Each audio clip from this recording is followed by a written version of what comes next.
ధనవంతుల రహస్యం గోమాత చెప్పిన 8 రహస్య నియమాలు. ఇక మీ ఇంట్లో ధనానికి లోటుండదు.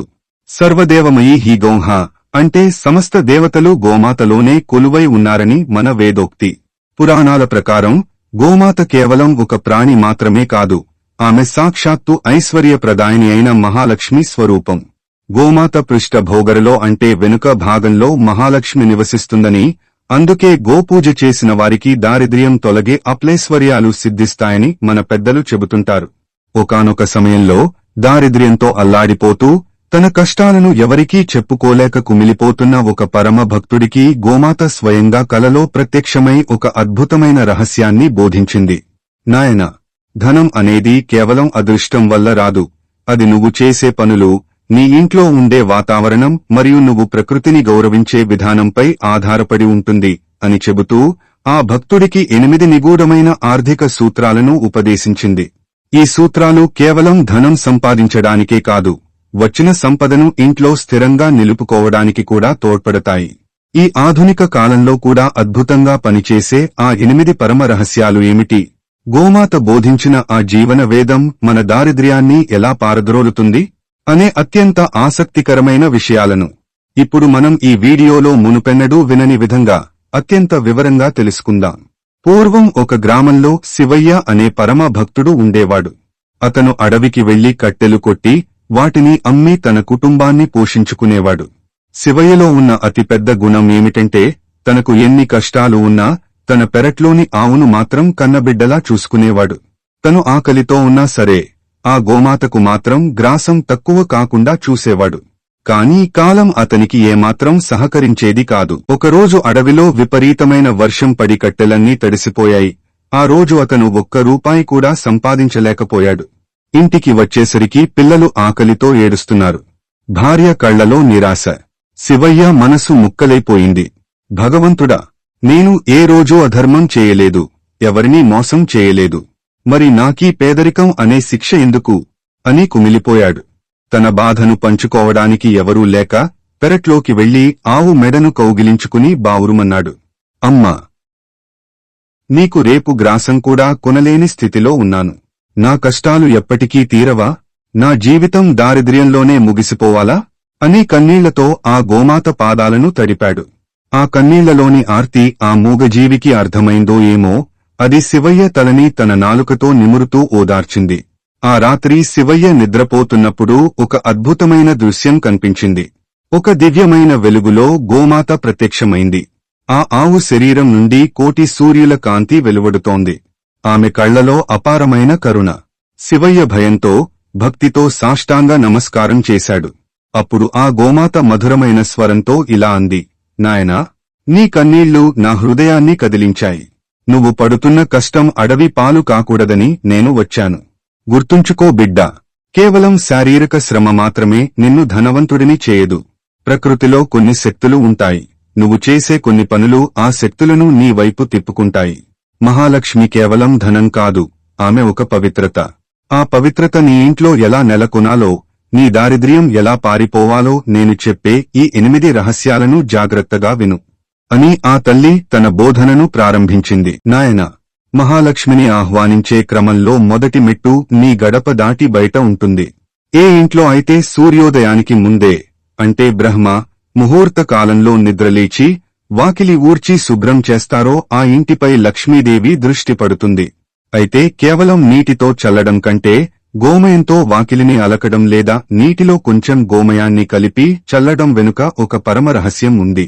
పురాణాల ప్రకారం గోమాత పృష్ఠ భాగంలో మహాలక్ష్మి నివసిస్తుంది.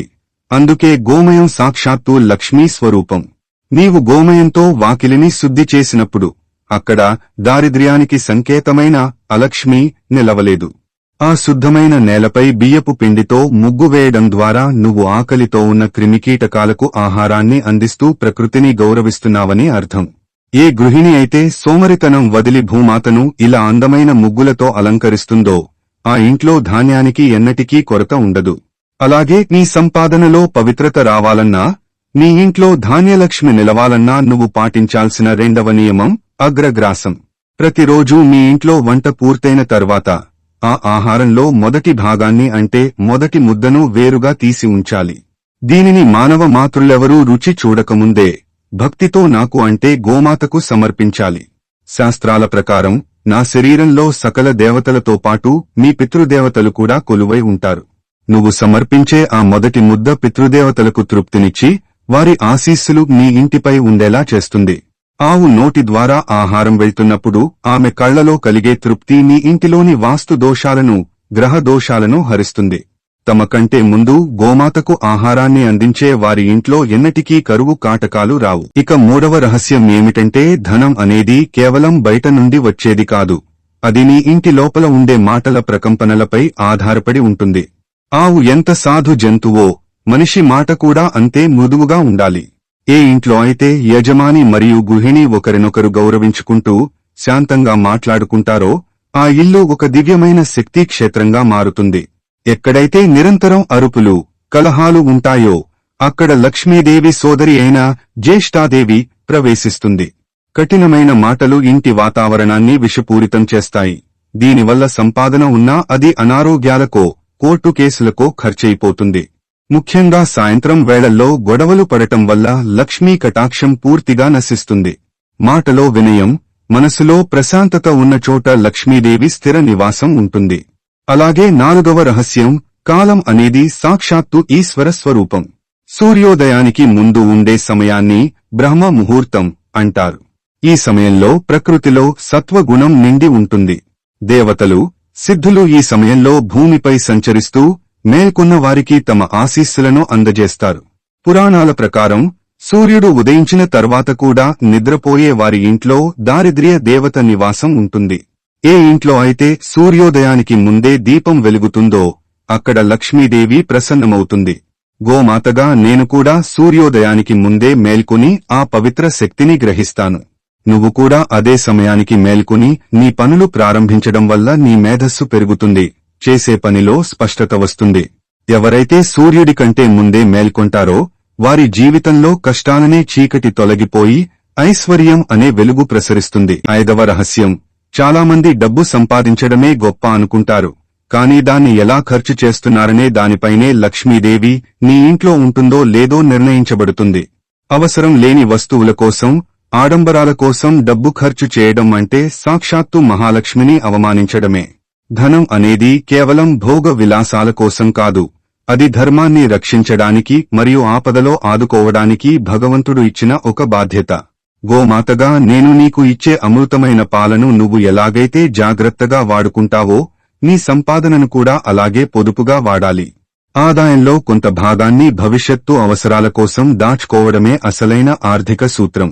ఆడంబరాలకు పోయి అప్పులు చేసేవారి ఇంట్లో ప్రశాంతత ఉండదు. కాబట్టి అవసరానికి మరియు ఆశకు మధ్య ఉన్న తేడాను గుర్తించి మిత వ్యయాన్ని పాటించే వ్యక్తి ఎన్నటికీ దరిద్రుడు కాడు. ఇక ఆరవ రహస్యం ఏమిటంటే ఈ విశ్వం ఇవ్వడం అనే సూత్రంపై ఆధారపడి నడుస్తోంది. నన్ను గమనించు, నేను పచ్చని గడ్డిని తిని మీకు పాలను ఇస్తాను, కాని ఆ పాలను నేను తాగను, లోకానికే ధారపోస్తాను. అలా ఇవ్వడంలోనే నాకు తృప్తి. మనిషి కూడా తన సంపాదనను కేవలం తన కోసమే దాచుకోకూడదు. నీ సంపాదనలో కొంత భాగాన్ని సమాజ హితం కోసం, ఆకలితో ఉన్న పేదలకు ఖర్చు చేయాలి. దానం చేయడం అంటే డబ్బును కోల్పోవడం కాదు, అది నీ సంపాదనను పవిత్రం చేసుకోవడం. ప్రవహించే నీరు ఎలాగైతే స్వచ్ఛంగా ఉంటుందో దానం ద్వారా ప్రవహించే ధనం కూడా అలాగే వృద్ధి చెందుతుంది.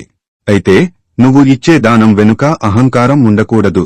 ఆవు పాలు ఇస్తూ ఏమీ ఆశించనట్లే నువ్వు కూడా ప్రతిఫలం ఆశించకుండా సాయం చేయాలి. నువ్వు ఇతరుల కడుపు నింపితే నీ కడుపు నింపే బాధ్యతను ఆ పరమేశ్వరుడు తీసుకుంటాడు. ఏడవ రహస్యం, నీ ఇంటిని ఒక దేవాలయంగా మార్చే శక్తి నీ ఇంటి గడపకు ఉంది. గడప అంటే కేవలం లోపలికి, బయటకి వెళ్లే మార్గం మాత్రమే కాదు, అది సాక్షాత్తు మహాలక్ష్మి కొలువై ఉండే పవిత్ర స్థానం. శాస్త్రాల ప్రకారం గడపను వాస్తు పురుషుని పాదాలుగా భావిస్తారు. ఏ ఇంట్లో అయితే గడపను గౌరవించి ప్రతిరోజూ శుభ్రం చేసి పసుపు, కుంకుమలతో అలంకరిస్తారో ఆ ఇంటిలోకి దుష్ట శక్తులు ప్రవేశించలేవు. గడపపై కూర్చోవడం లేదా గడపపై నిలబడి మాట్లాడటం వల్ల లక్ష్మీదేవిని అవమానించినట్లవుతుంది. సాయంత్రం వేళల్లో గడప వద్ద దీపం వెలిగించడం వల్ల ఆ వెలుగు నీ ఇంటిని దారిద్ర్యం నుండి కాపాడుతుంది. గడపకు పసుపు రాయడం వల్ల ఆధ్యాత్మిక ఫలితాలే కాకుండా క్రిమికీటకాలు లోపలికి రాకుండా ఉండే శాస్త్రీయ ప్రయోజనం కూడా ఉంది. కాబట్టి గడపను భక్తితో పూజించే వారి ఇంట్లో సుఖ సంతోషాలు వెల్లివిరుస్తాయి. చివరగా 8వ రహస్యం గుర్తుంచుకో బిడ్డా, భగవంతుడు నీకు శరీరాన్ని ఇచ్చింది కర్మ చేయడానికి. సోమరితనం అనేది మనిషికి అతిపెద్ద శత్రువు. పురాణాల ప్రకారం కర్మయే దైవం. నువ్వు చేసే వృత్తి ఏదైనా కావచ్చు, దాన్ని దైవంగా భావించి చిత్తశుద్ధితో చేసినప్పుడు అది పూజగా మారుతుంది. గోమాతగా నేను నిరంతర ప్రకృతికి సేవ చేస్తూ నా కర్తవ్యాన్ని నిర్వహిస్తున్నట్లే నువ్వు కూడా నీ బాధ్యతలను ఈశ్వరార్పణ బుద్ధితో చేయాలి. లక్ష్మీదేవికి మరో పేరు శ్రమ. ఎక్కడైతే చెమట చిందించి నీతిగా కష్టపడతారో అక్కడ ఐశ్వర్యం ప్రవహిస్తుంది. నీ పనిలో నువ్వు చూపే ప్రావీణ్యం, అంకితభావం నీ ఇంటి దారిద్ర్యాన్ని శాశ్వతంగా తరిమికొడతాయి. సోమరితనం వీడి నిరంతర కర్మను ఆచరించేవాడు ఈ భూమిపై సాక్షాత్తు దైవ సమానుడు. ఈ 8 సూత్రాలను ఆచరించు, నీ జీవితం ధన్యమవుతుంది. గోమాత చెప్పిన ఈ 8 సూత్రాలను పాటించిన శివయ్య కొద్ది రోజుల్లోనే దారిద్ర్యం నుండి విముక్తుడై ధనవంతుడయ్యాడు. కాబట్టి మీరు కూడా ఈ నియమాలను పాటించి మీ ఇంట్లోకి మహాలక్ష్మిని ఆహ్వానించండి. ఈ వీడియో మీకు నచ్చితే వెంటనే లైక్ చేయండి, మీ మిత్రులకు షేర్ చేయండి. ఇలాంటి మరిన్ని ఆధ్యాత్మిక రహస్యాల కోసం మా ఛానల్ని సబ్స్క్రైబ్ చేసుకోండి. ధన్యవాదాలు.